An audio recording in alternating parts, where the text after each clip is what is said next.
Greetings, Watsons. Picking up where we left off, security footage and witness testimonials have confirmed that in addition to Reggie Richpants, there were only 6 people in the house at the time of the murder. Since I'm not officially the police anymore, I've bribed each of the suspects to speak with us about their observations, alibis, and to provide some evidence.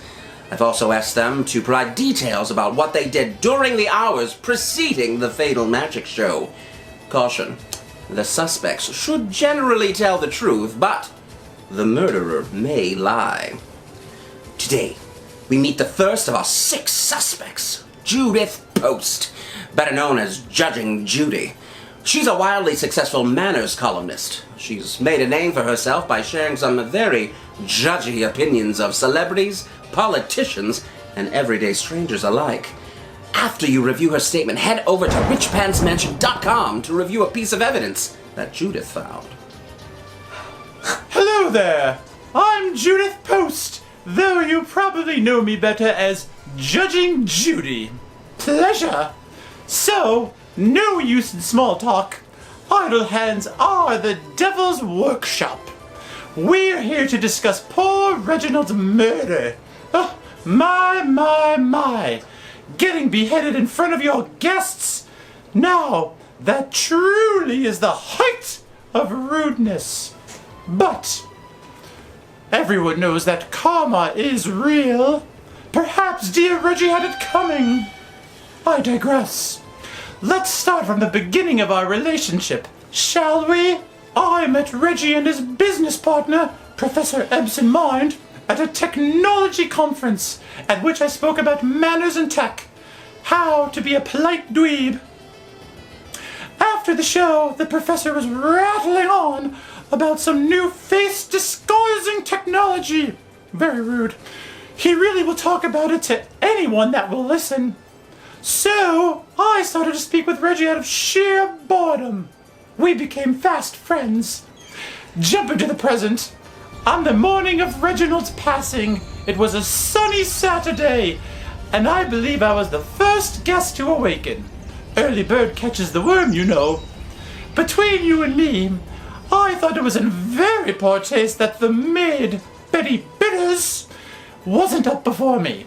I had to make my own coffee, and it was generic supermarket beans.